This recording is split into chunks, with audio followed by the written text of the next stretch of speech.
informações da pecuária bovina do Brasil e eu começo falando de uma notícia do último final de semana fora do país. Lá nos Estados Unidos, o Departamento de Agricultura daquele país comunicou ao mundo a ocorrência de um caso atípico da encefalopatia espongiforme bovina, que é conhecida como doença da vaca louca. Foi encontrado numa fêmea bovina velha.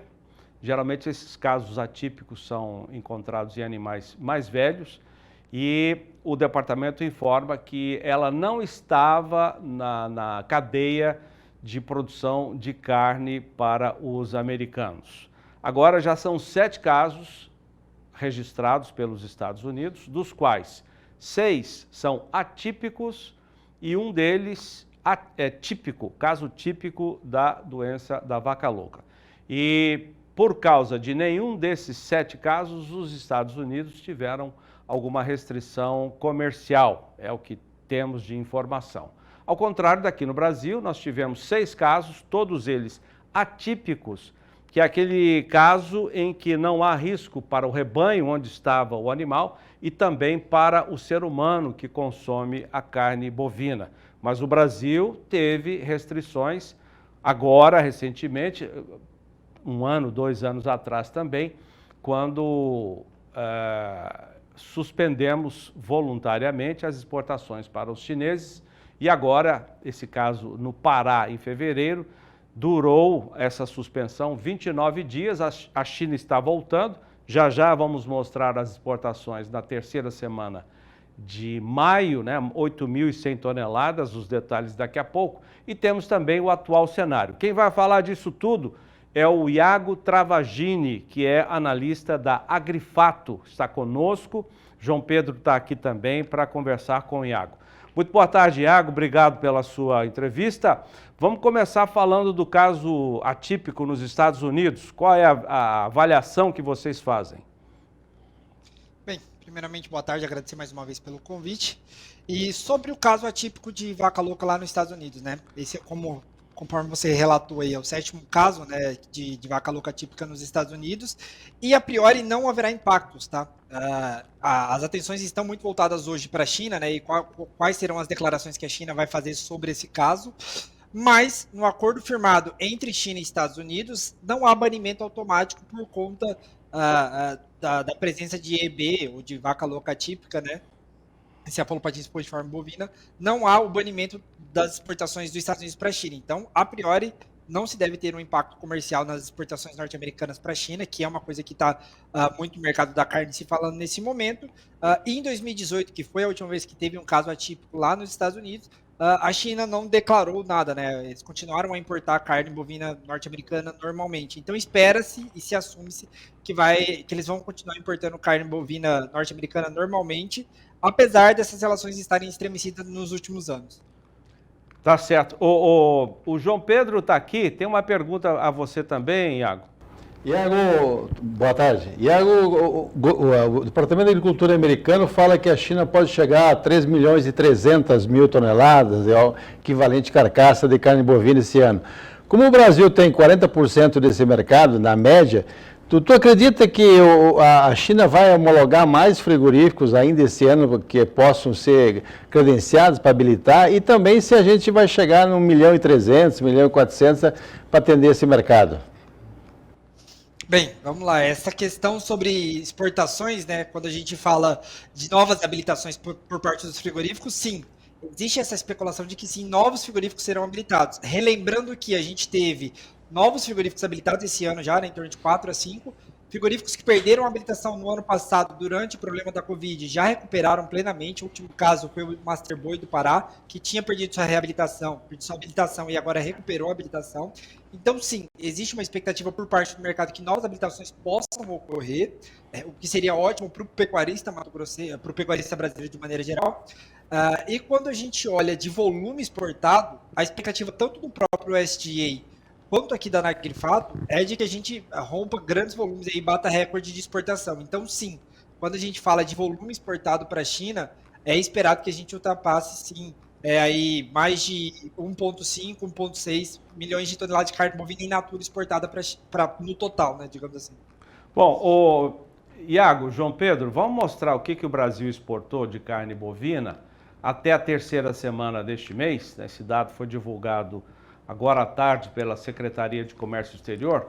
Pode colocar, por gentileza, Lincoln, a tela das exportações de carne bovina, até para que o Iago e o João Pedro comentem também. Aí nós temos, na primeira coluna, a MD é a média diária. Foram 14 dias úteis até a terceira semana de maio, média diária de 8.120 toneladas, arredondando, 8.120. E como foram 14 dias, mais de 113.800 toneladas, o que significa que, comparado à média diária de maio do ano passado, uma alta de 17%. E o preço da tonelada, vamos colocar a próxima tela para ver que o preço da tonelada mostra acima ainda da faixa de 5 mil dólares. Agora, 5.082 dólares a tonelada. E no ano passado, em maio, quase 6.500 dólares. Uma diferença muito grande, 21% a menos é o valor da tonelada agora. E, Tiago, eu não acredito que com essa média de 8.100 toneladas, o Brasil esteja exportando menos. Houve uma queda quando houve a suspensão para os chineses, depois eles voltaram, né, 29 dias depois, e o Brasil manteve uma média que eu acredito que é uma média, chegamos até a 10 mil há 2 semanas, agora 8 mil é uma média razoável, mais ou menos padrão dos últimos embarques dos últimos anos.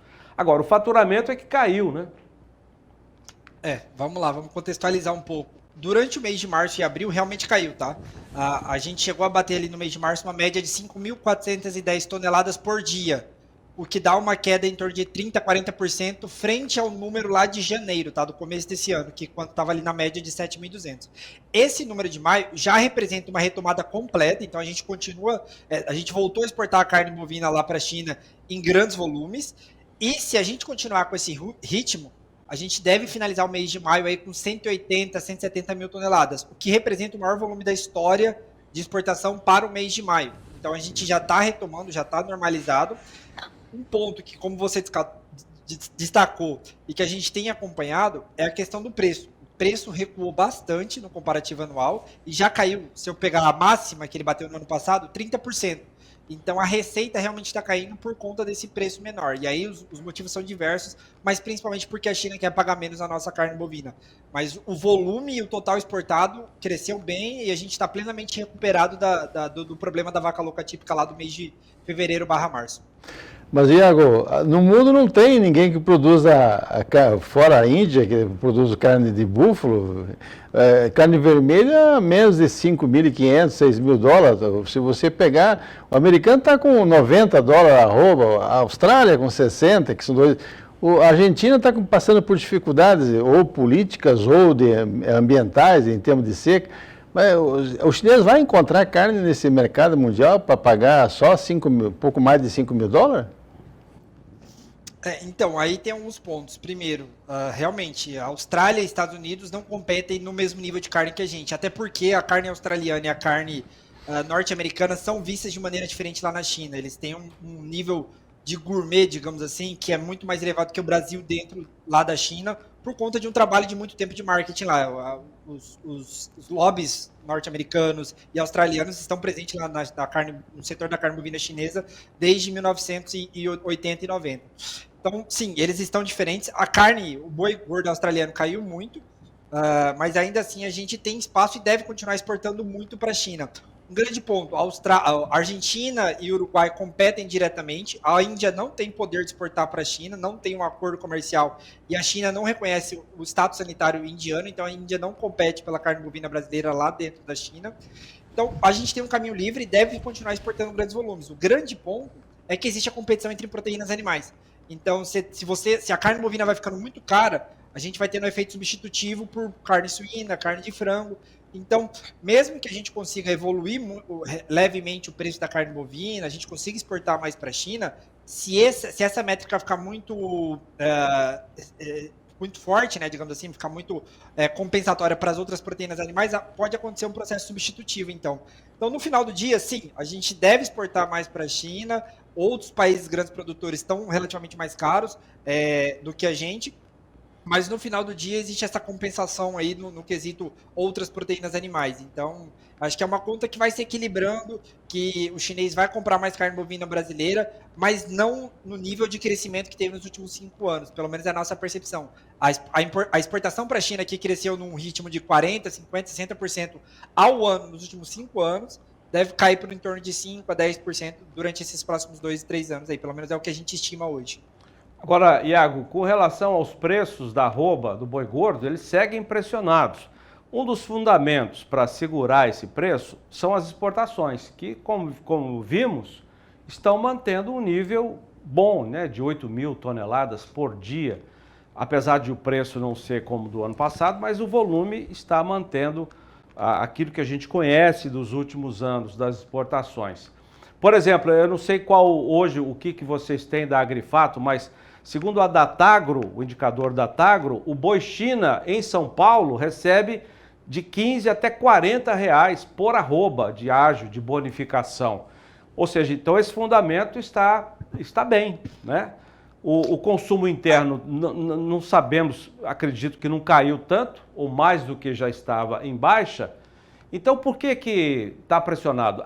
É a oferta ainda do boi gordo que está sendo responsável por isso?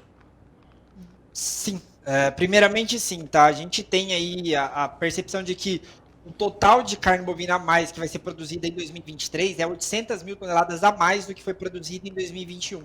É 400 mil toneladas a mais do que foi no ano passado. Então, a gente tem um grande volume de carne a mais sendo produzida. Ponto. Então, a gente tem uma oferta muito elevada. A exportação, apesar de caminhar muito bem em volume, como a gente pontuou, teve uma queda de receita. Então, o preço médio em dólares por tonelada caiu, o preço médio em reais por tonelada caiu, até porque o dólar está flertando hoje com 5 reais, então é um patamar mais baixo também. Apesar de haver esse ágio para o boi China contra o boi comum, que na nossa percepção aqui está variando em torno de 10 a 15 reais, ainda assim não se tem uma clareza sobre esse mercado muito bom da exportação. Ele é bom, ele é melhor que o mercado interno, mas ele não é suficiente para enxugar a oferta a ponto dos preços explodirem.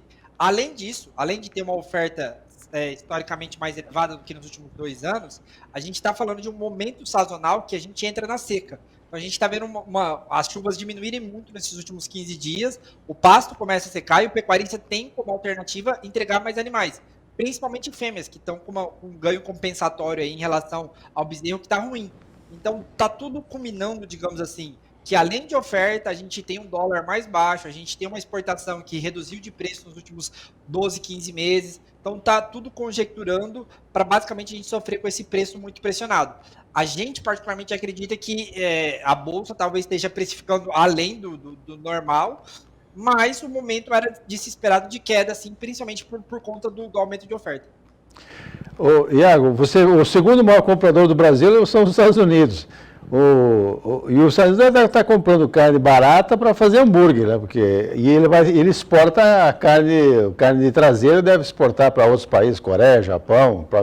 Mas o Brasil não teria que fazer um esforço maior de marketing, especialmente recuperar alguns mercados que foram nossos, no caso da Europa, e que nós perdemos, a própria Inglaterra, que hoje não faz parte da União Europeia, mas nós perdemos esses mercados. O crescimento lá é muito pequeno, porque a base de crescimento deles é Itália, Espanha, mas esses países teriam um potencial de comprar carne, ainda mais hoje com a capacidade que tem a pecuária brasileira de oferecer animais precoces, de qualidade, como oferecemos para a China? Sim, é possível sim a gente aumentar. Eu acho que tem alguns pontos a serem destacados aí, principalmente do âmbito da pirâmide populacional, né? Então a Europa tem uma população mais velha que já está num padrão de consumo que começa a reduzir o consumo de carne bovina. Então a gente tem alguns entraves no quesito populacional para mandar mais carne para a União Europeia. Eu particularmente acredito que mercados exploráveis e com capacidade de expansão, em volume principalmente, que é o que o Brasil procura nesse momento, são mercados do Sudeste Asiático, mercados, talvez até no âmbito mais longo da África, né? A gente fala de alguns pontos aí que daqui 10, 15 anos serão países que vão ter uma população que vai ansiar por aí, digamos assim, carne bovina. Eu hoje tenho a particularidade de fugir um pouco da União Europeia pelos níveis de exigência que eles pedem e pelos volumes que eles compram. Eles compram muito pouco para exportar, eles compram muito pouco, desculpa, para exigir muita coisa, entendeu? Então, e eles pagam, apesar de pagarem mais caro, eles não compram mais num grande volume. Então, para a gente, hoje, olhando para o Brasil e para o volume que a gente tem, é um caminho melhor olhar para os Estados Unidos, olhar para a China, olhar para o Sudeste Asiático, como países que podem comprar mais carne bovina e deixar, pelo menos na minha visão, um pouco a União Europeia de lado nesse momento, pelo nível de consumo que esses outros países têm e o nível de exigência que eles utilizam hoje, que é menor do que a União Europeia. Iago Travagini, analista da Agrifato, muito obrigado, viu, Iago, pelos esclarecimentos aqui. Forte abraço. Bom trabalho. Muito obrigado mais uma vez pelo convite e até a próxima. Até a próxima. João Pedro, obrigado também. Até amanhã, João. Até amanhã. Bom trabalho, Zé.